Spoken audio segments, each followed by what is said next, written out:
Xoş xəstəli sümük şişləri ilk öncə bildirmək istəyirəm ki, adından da məlum olduğu kimi, xoş xəstəli olma səbəbləri digər bölgələrə yayılma ehtimalının daha az olması nəzərdə tutulur.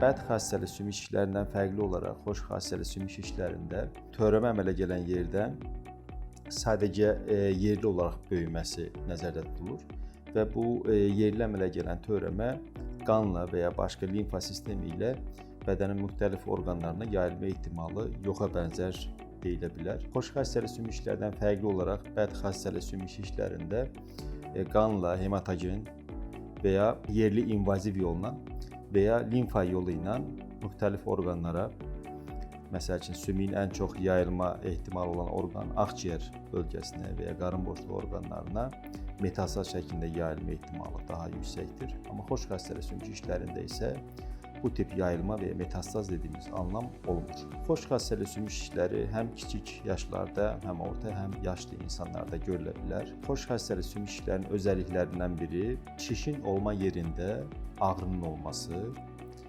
sümük şişinin getdikcə böyüməsi və ya əllə hiss olunması, bəzi sümük şişlərində sakit halda və müəyyən fiziki aktivlikdən sonra ağrıların olması, bəzilərində isə xüsusilə gecə ağrılarının olması, sümüyün diametrinin çox böyük bir qismini əmələ gətirdikdən sonra və ya invaziya olduqdan sonra, tutduqdan sonra isə müəyyən hallarda sümüyün zəifləməsinə bağlı olaraq patoloji sınıqların yaranması şəklində özünü biruzə verə bilər. Əksər hallarda uşaq yaşlarında xüsusilə, məsəl üçün osteoid osteom dediyimiz sümük şişlərində, əslində bu sümük şişinə daxil reaktiv bir toxumadır. Hətta xəstələr uzun müddət müxtəlif sahədən olan həkimləri gəzdikləri halda belə bu tip problemlərdə uşağın müxtəlif bölgələrində, aşağı ətraflarında və yuxarı ətraflarında ağrı olan bölgələr olduğu halda heç bir müayinə üsulları ilə, fiziki müayinə ilə və ya belə deyək, adi müayinə ilə bunun diaqnozu qoyula bilmir. Hətta bu problem illərlə davam edə bilir. Bunun üçün xoş xəstəli sümük şişlərində yanaşma necə olmalıdır? Müəyyən bölgədə ağrı olduqda və ya narahatçılıq olduqda və ya valideyn uşağın hər hansı bir bölgəsində ələ gələn bir şişkin bir bölgə olduğunda həkimə müraciət etməlidir. Bundan sonra görüləcək işlər o bölgənin müayinəsi və eyni zamanda müəyyən instrumental müayinələrdən keçməlidir.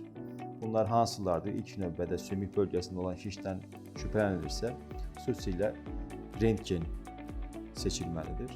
Rentgndə əgər hər hansı bir şişdən və ya toxuma şişindən şübhələnirsə, sümük bölgəsindən bəhs edirəm, o zaman həkimimiz kompüter tomoqrafiya və MRT göstərici ola bilər.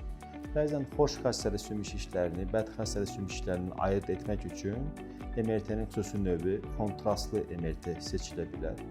Kontrastlı MRT-nin anlamı nədir? O bölgədə qanlanma çox olduğu üçün, xüsusilə bəd xəstəli şişlərdə damardan verilən müəyyən boyayıcı maddə kontrastın o bölgədə yayılması ilə radioloqlar və ya bizlər onun bəd və ya xoş xəstəli olma ehtimalının hansı olma ehtimalını ayırd etmə özəlliyi daşıyır və ya ayırd edə bilirik. Deyəlim ki, xoş xəstəli sümük şişindən şübhələndikdən sonra bir sonraki etap nədir? Bir sonraki etap bəzi sümük şişlərində doktorun sizlərə eyni etapda eksional biopsi dediyimiz əməliyyatı təklif edə bilər. Bu nə deməkdir?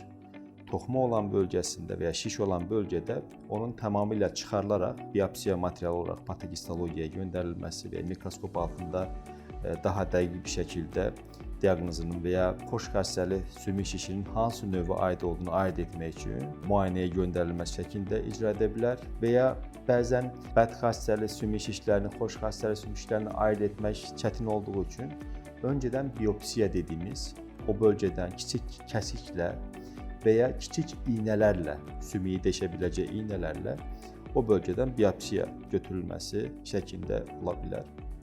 Biopsiya nəticəsində törəmənin hansı alt növə aid olduğu müəyyən edilir və ondan sonra əlavə müalicəyə ehtiyac varmı və ya müşahidəsinə ehtiyac varmı, yoxdurmu, onun qərarı verilir.